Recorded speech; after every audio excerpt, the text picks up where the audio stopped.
Well, I made yesterday Tuesday, and I guess that would make this Wednesday, but yesterday wasn't Tuesday. This is Tuesday today. Sorry about that. Time flies when you're having fun. I want to talk to you today about reconciliation. Reconciliation. Whether it's at work or in the family or marriage or friendships, neighbors, or even at the church, we wind up sometimes at odds with people. There's not a peace. There's not a necessary relationship. And Proverbs 18:19 says, "A brother offended is harder to be won than a strong city, and contentions are like bars of a castle."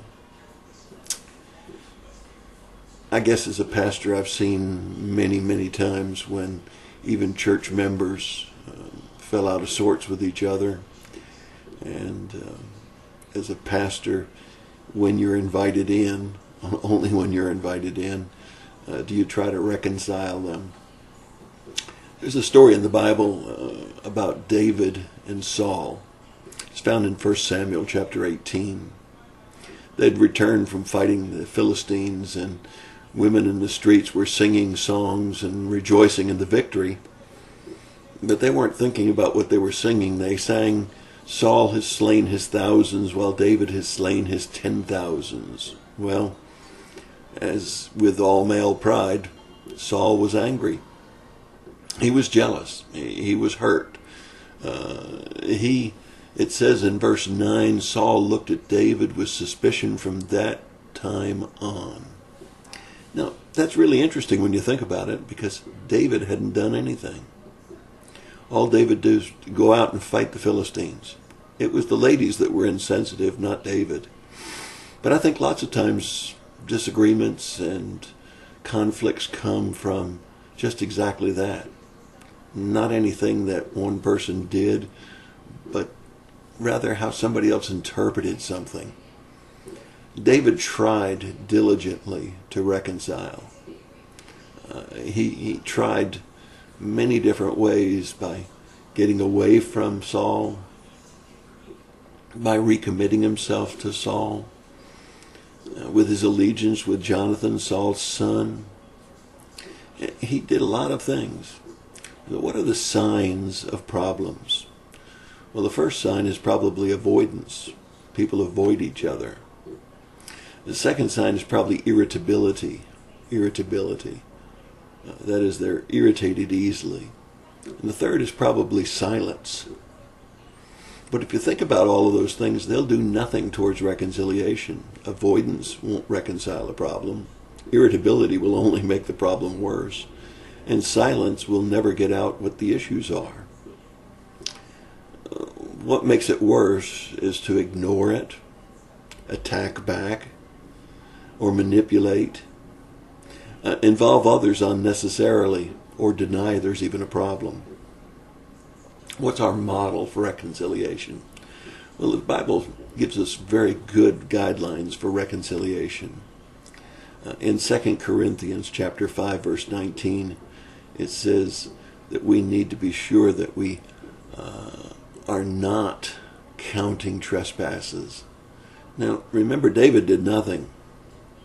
Sometimes we need to examine even more closely whether or not someone has done anything that really deserves a break in that relationship.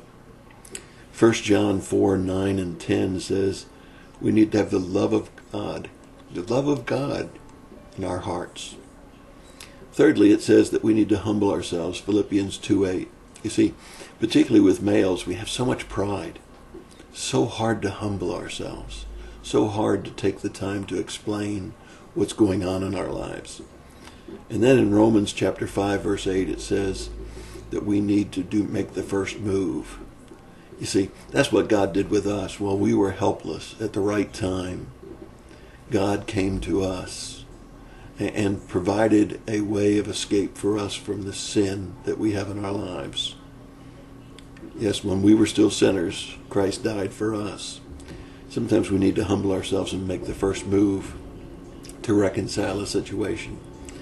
And then we need to remember Ephesians chapter 4, verse 32. Be kind to one another, tender-hearted, forgiving each other, just as God in Christ also has forgiven you. Or Matthew 5:24, when Jesus is teaching about forgiveness and reconciliation, there's a man that's going up to worship. He's going up to make his offering. And he says, but first go and be reconciled with your brother. Then come and present your offering. Reconciliation isn't always easy. And sometimes it's like Proverbs says, it's like a strong city or bars of a castle. Sometimes you didn't cause anything to cause the dissension. You were really innocent, and it was what others said or your perception of a situation that caused the break in the relationship. Remember, the signs of the problem are avoidance, irritability, and silence. And you make it worse when you ignore it, when you attack back, or when you try to manipulate, when you involve others unnecessarily or deny that there's even a problem. Now, we need to be sure that we don't count trespasses. We need to have the love of God. We need to humble ourselves, make the first move, and then forgive as Christ forgave us. When we were still helpless, he sent his son Jesus to die for us. And we need to make the first move for that reconciliation. If God's brought somebody to your mind that you're out of sorts with, why not think about today's message? Make the first move. Reconcile to your brother. Don't have to make them your best friend. Just reconcile. Get the relationship back where it needs to be. It's your lesson for the day. I hope that you'll think on it, and I hope that you'll act on it. God bless you and have a great day.